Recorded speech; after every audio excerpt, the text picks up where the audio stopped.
손가락 끝이 시려오는 것을 보면 한겨울인 것이 실감이 나고, 무겁더라도 솜 가득한 옷을 입고 있는 것을 보면 이젠 제법 겨울의 한복판으로 들어가는 듯합니다. 모두가 그렇게 자기의 때를 알면서 살아가는 듯함에도 불구하고 사람만큼은 성숙해질 때일지라도 여전히 악에 익숙하고 그것을 즐기니 어느 때까지 그리할지 알 수가 없습니다. 이에 찬바람 살을 애는 듯한 들판에 서서 자신을 채찍질 한들 제 모습 찾아가기란 요원한 일인 듯합니다. 그래도 새로운 해 새롭게 출발해 보려 마음을 다잡아 봅니다. 이번 주 제2과의 제목은 감사하며 기도하는 이유입니다. 제2과 제목이 주는 신앙의 원리가 있는 듯합니다.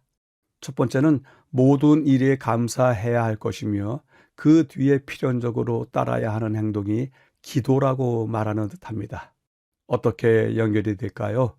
혹 우리 삶에 감사거리가 생긴다면 그 뒤에 감사 기도가 따르는 것이 당연하다 말하는 듯합니다. 그러나 그렇게 해석하기에는 너무 소극적인 감사와 기도인 듯합니다. 따라서 두 번째 것을 생각해 보는데요. 기도가 부정적인 환경에서 요구되던 긍정적인 환경에서 요구되던 기도하여야 한다면 우리 삶에 대한 감사함으로 기도하라고 말하는 듯합니다. 기도가 우리의 상황을 극적으로 역전시키는 능력이 아닐지라도 우리 마음이 하나님께 매여 있다는 것을 말하는 우리의 언어가 되기를 기대해 봅니다. 이번 주 교과의 기억절입니다. 너희 속에 착한 일을 시작하신 이가 그리스도 예수의 날까지 이르실 줄을 우리가 확신하노라. 이 성경절은 우리에게 묻는 듯합니다. 당신은 세상 끝까지 선하게 살아갈 수 있습니까? 이렇게 묻는 이유가 있습니다. 하나님께서 우리에게 선한 마음을 주셨고 그 선함을 주님 오실 때까지 계속되도록 하나님께서 이끄실 것이기 때문이라 하십니다. 우리는 때가 변하고 입장이 변하면 언제든지 선함을 악으로 되갚는 인간들입니다. 때문에 하나님께 붙어 있지 않다면 언제 내 마음의 악이 나를 주관할지 모릅니다. 올해 한 해에도 주의 선함이 나를 붙드시며 나 또한 주께 손을 내밀기를 기도해 봅니다.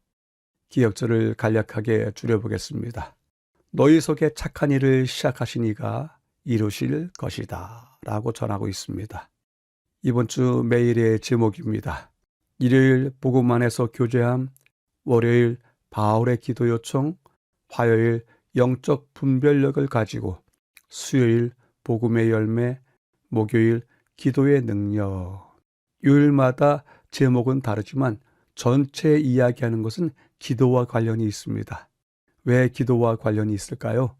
바울은 지금 감옥에 갇혀 있고 그들을 직접 만나볼 수 없습니다. 따라서 기도 안에서 서로 교제하고 기도를 통해서 그들에게 요청을 하고 기도 안에 영적 분별력을 가지고 또 기도함으로써 너희들이 복음의 열매를 맺기를 원한다고 이야기하고 또한 기도의 능력이 하나님의 뜻을 분별하는 데 필요하다라고 매일같이 이야기하고 있습니다.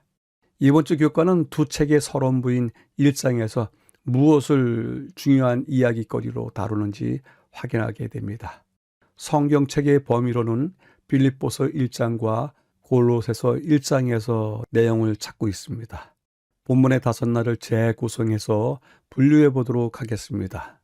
일요일과 월요일과 화요일을 한데 묶어서 빌립보서가 말하는 복음과 영적 분별력을 다루고요. 수요일과 목요일은 골로새서가 말하는 복음과 기도를 다루고 있습니다. 전체 배경을 확인하겠습니다. 감사하며 기도하는 이유, 은혜와 평강이 감사하기를, 그리고 기도 생활을 풍성하고 굳건하게 하는 이라고 하는 어절들이 보이는데요.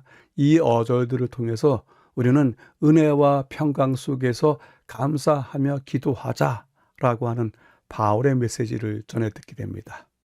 본문을 확인하도록 하겠습니다. 바울은 의도적으로 그의 옥중서신을 인사와 감사의 말로 시작합니다. 특별히 골로새서 1장 2절 3절을 인용하고 있는데요. 우리 아버지 하나님으로부터 은혜와 평강이 너희에게 있을지어다. 우리가 너희를 위하여 기도할 때마다 하나님 곧 우리 주 예수 그리스도의 아버지께 감사하노라. 명확한 것은 빌립보서 1장과 골로새서 1장이 기도와 감사를 함께 다루고 있다는 것입니다. 바울처럼 우리도 감사해야 할 것이 많습니다. 우리는 천사들조차 이해할 수 없는 심오한 경륜을 따라 하나님의 은혜를 경험했고 또한 하나님께서 주시는 평화의 선물도 경험했습니다. 그 평화는 하나님과의 화목과 하나님의 사랑에서 흘러나오는 소망을 포함하기에 감사할 수밖에 없습니다. 가운데 부분입니다.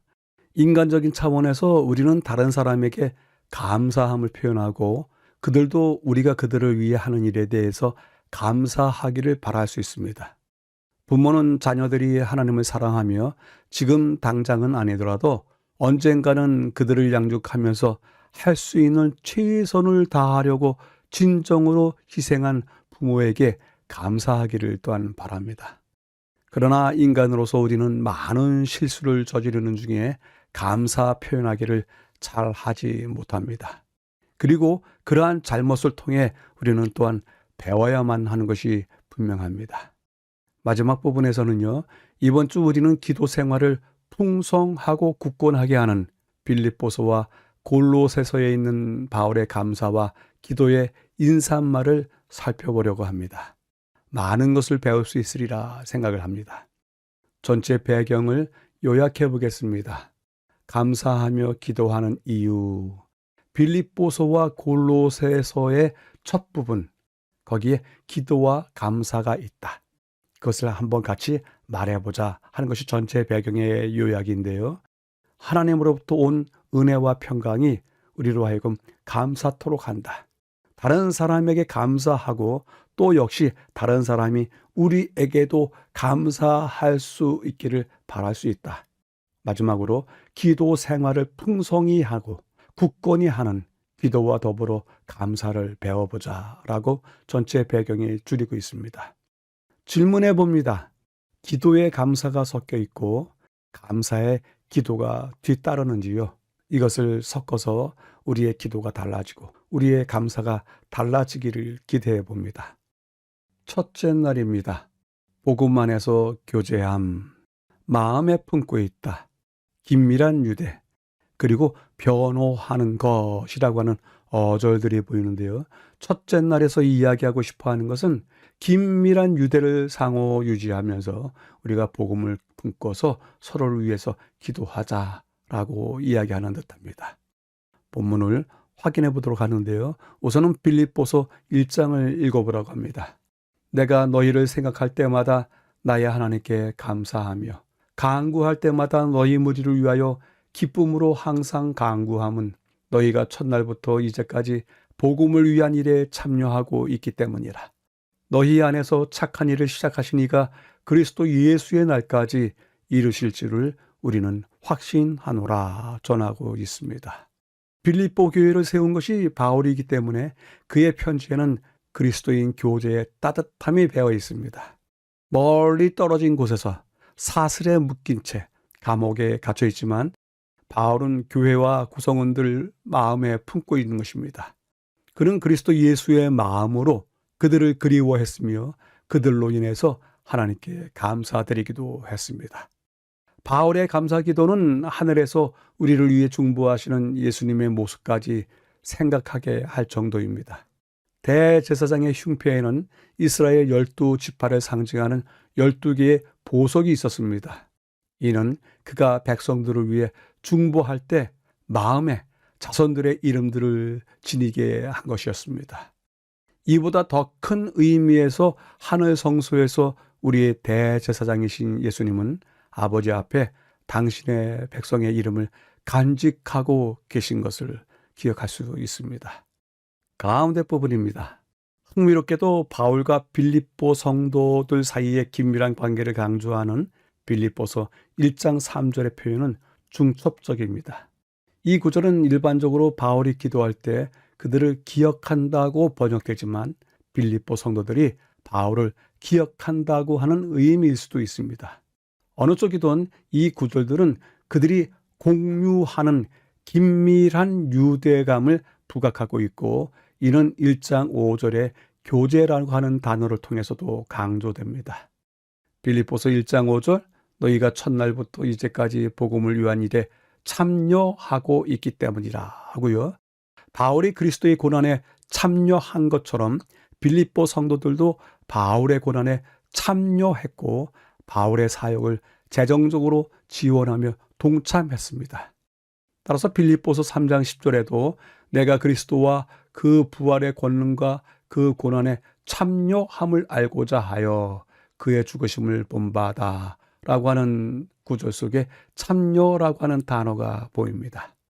빌립보서 1장 5절에 나와 있는 참여라고 하는 단어는 코이노니아라고 부릅니다. 근데 빌립보서 3장 10절에 나오는 참여는 쉰 코이노니아라고 부릅니다. 그래서 맨 밑에 코이노니아와 쉰 코이노니아라고 하는 단어를 비교해 놨는데요. 두 번째 단어, 빌립보서 3장 10절에 나오는 쉰 코이노니아는 빌립보서 1장 5절에 나오는 코이노니아 앞에 쉰이라고 하는 단어를 덧붙인 것에 불과합니다. 그렇지만 그 의미는 막중합니다. 함께 교제한다, 함께 참여한다라고 하는 입장에서의 코이노니아이지만 쉰 코이노니아 할 때는 앞에 쉰자를 덧붙임으로써 우리 더불어 함께 다 같이 라고 하는 의미가 들어 있습니다. 때문에 복음을 위한 일에 참여하고 있기 때문이라 했을 때 그 참여, 코이노니아라고 하는 말, 그 교제만으로도 큰 감동을 주는 단어인데요.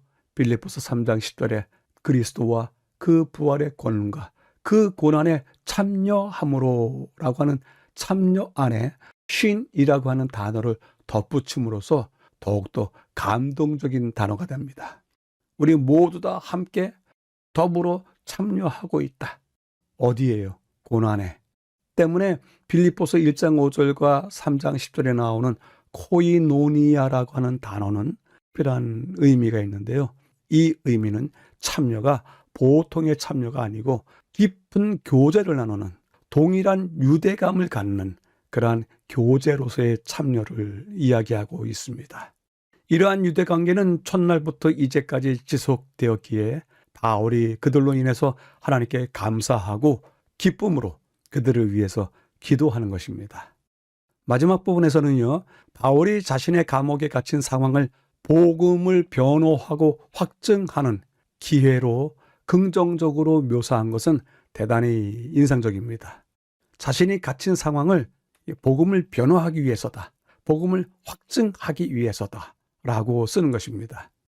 그가 두 가지 법적인 용어, 즉 변호한다고 하는 단어와 확증한다라고 하는 단어를 사용한 것은 재판이 임박했음을 시사하지만 동시에 바울이 군인들과 찾아온 이들에게 적극적으로 복음을 전하고 있는 것도 보여주고 있습니다. 공격으로부터 복음을 변호하는 것, 그것과 영원한 진리를 확증하는 것, 그것은 모두 필수적입니다. 바울은 자신의 미래보다 복음의 당위성을 입증하는 데에 더 관심을 두는 듯합니다.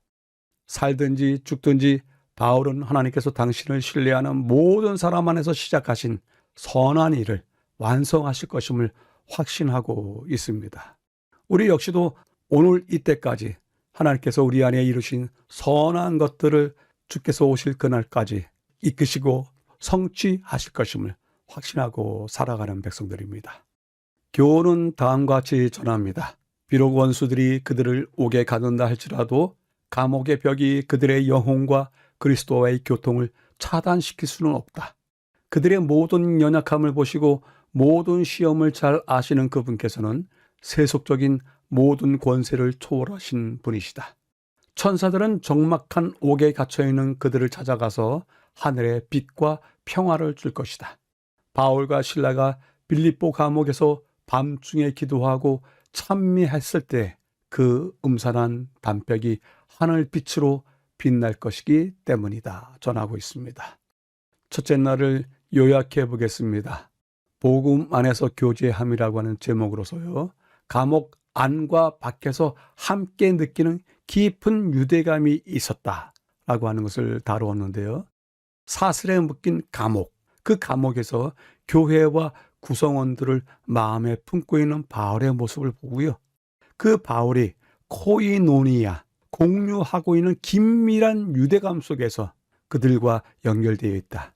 그리고 그들도 바울의 고난에 참여했다. 바울과 또 그 백성들이 함께 코이노니아를, 함께 유대감을 강하게 느끼고 있는 것입니다.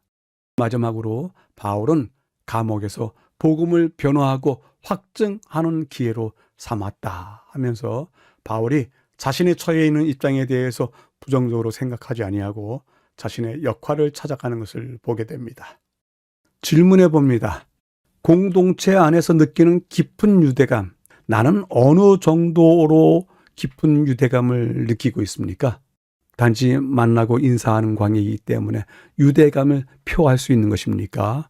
아니면 인사하지 않더라도 일주일 내내 그에 대해서 기도하고 또한 그에 대해서 마음에 품고 있는 유대감을 느끼고 있습니까? 여쭤보게 됩니다.